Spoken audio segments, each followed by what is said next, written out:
Hello everybody, and I hope that you have been enjoying the subject thus far. We have certainly enjoyed putting these materials together for you to make it easier for you to understand. So I hope that these have been useful for your learning. Right, so let's get cracking on topic 4, part 2. We're going to learn about the hypothalamus and the pituitary gland.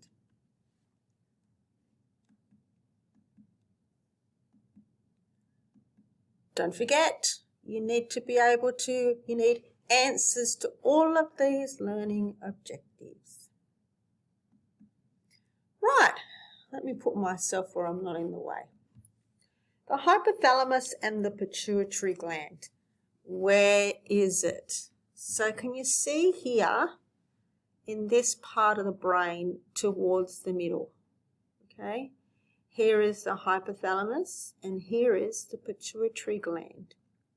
Now, can you see how the hypothalamus is above the pituitary gland and it's connected by this little piece of tissue here? All right, now the pituitary gland is made up of 2 lobes, the anterior and the posterior lobe.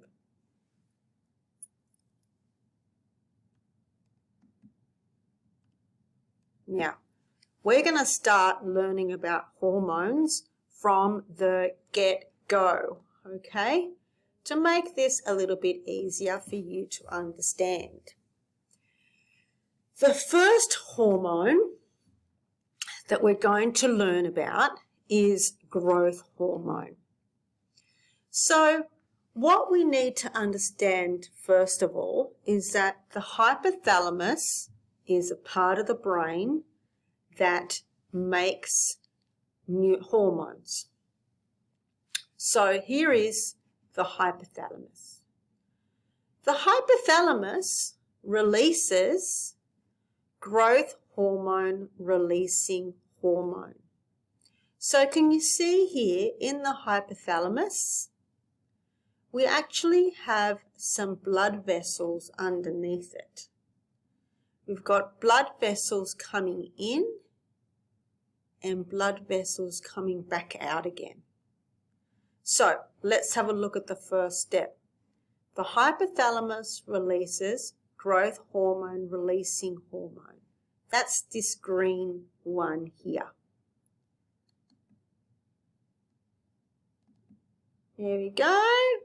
Yay! Look at where it goes. Did you see that? Right? So that hormone that was made by the neurons in the hypothalamus go into this capillary network and then they go back out again. Okay? Now, this growth hormone releasing hormone actually tells the pituitary gland to release another hormone. So one hormone tells another hormone to be released. So the green one came down, the green hormone was made by the neurons in the hypothalamus. It travelled in the blood supply, then it went somewhere. It went into the pituitary, the anterior pituitary. Then the cells in the anterior pituitary were told to make this second hormone, which is growth hormone. And then watch what happens next. That one goes into the blood supply and out.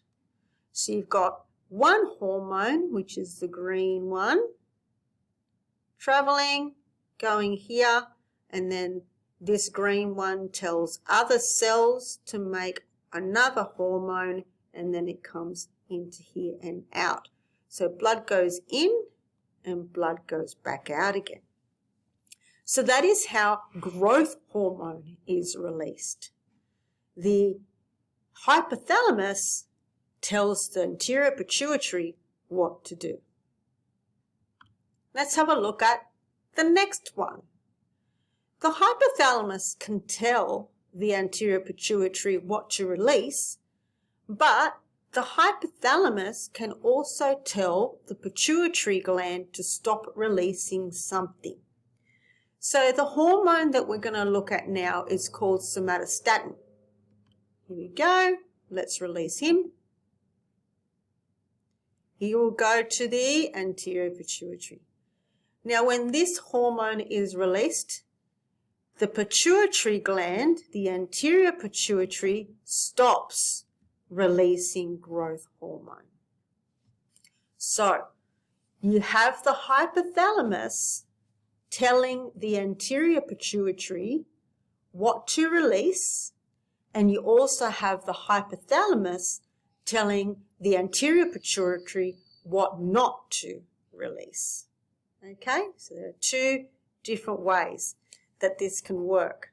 So the hypothalamus can release releasing hormones, or it can release inhibiting hormones, just so you're aware.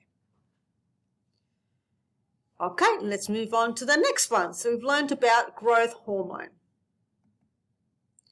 Now, let's have a look at the tissue targets. So in our previous lecture, we saw that if you don't have a receptor, you don't have a response. A hormone needs to attach to its receptor to create the response. So let's have a look at which tissues have receptors for growth hormone and what is the response. So, growth hormone, look at everything that it does. So as you can see, growth hormone has receptors in many, many, many tissues and produce many, many different effects. It makes you grow. Let's look at the second hormone. This one is called adrenocorticotropic. I know they are mouthfuls, aren't they, these hormones? Yeah. So I want to make sure also that you concentrate on learning the full name of the hormone and not its abbreviation, because that will help you. That will help you in your learning. Let's have a look at this one. The hypothalamus releases corticotropin-releasing hormone. Let's watch the green guy. Yay, here we go, into the capillaries. And then we arrive at the anterior pituitary, okay, the anterior pituitary. Here are the cells in the anterior pituitary. So that green guy is going to tell those cells to release adrenocorticotropic hormone. So they do. And off they go into the bloodstream, okay? So that is how adrenocorticotropic hormone is released. Wow, where does that one end up? Well, that hormone stimulates the adrenal gland,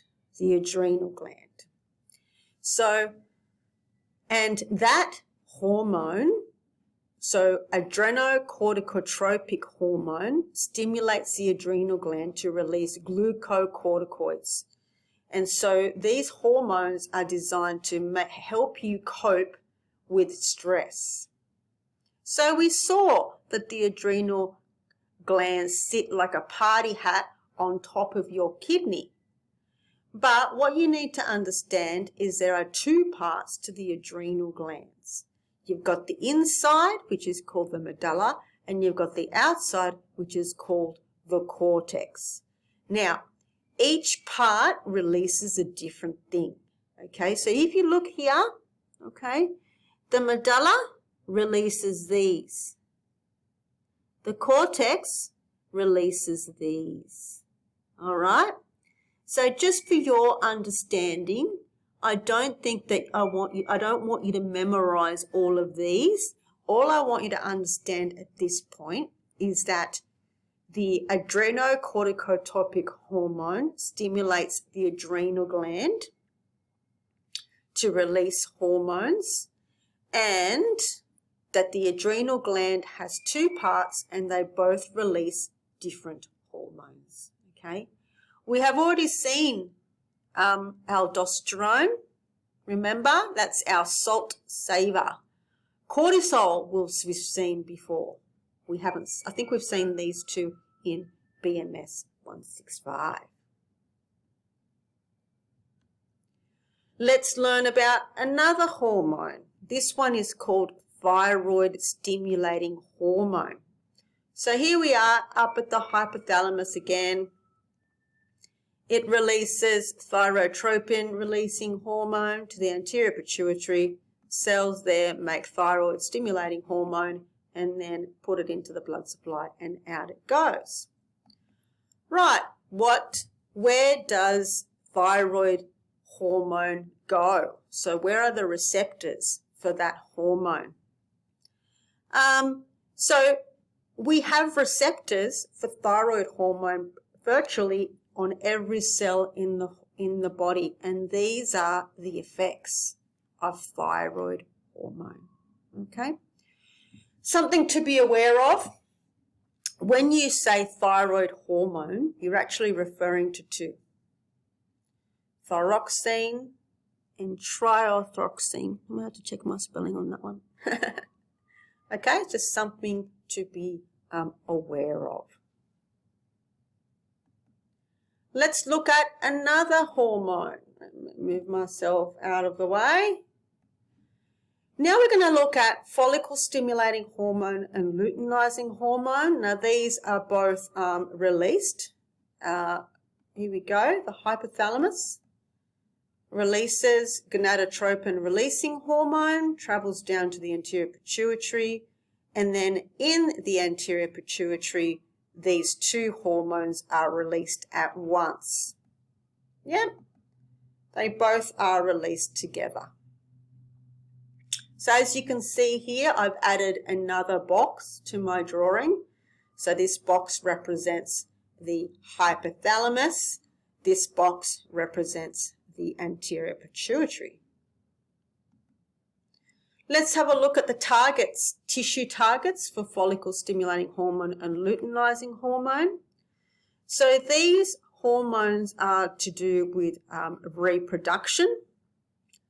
Follicle stimulating hormone stimulates the production of egg and sperm, and luteinizing hormones also tell the ovaries and testes to produce hormones themselves. Okay, so it's all about making eggs, making sperm, and getting the testes and ovaries to release other hormones because they release other hormones themselves. Let's have a look at prolactin. Okay, now I've added a few things onto my diagram, just so you know. This is the hypothalamus. This is the anterior pituitary. This is going to be the posterior pituitary. So let's have a look and see how prolactin is released. Here we go. Prolactin goes to the cells in the anterior pituitary. They make prolactin and they spit it out into the blood supply. Okay, let's have a look at the tissue targets. Prolactin goes to the breasts, and they go to the breasts and they tell the breast to make milk. And we don't know what it does in males. Right, I might just pause it there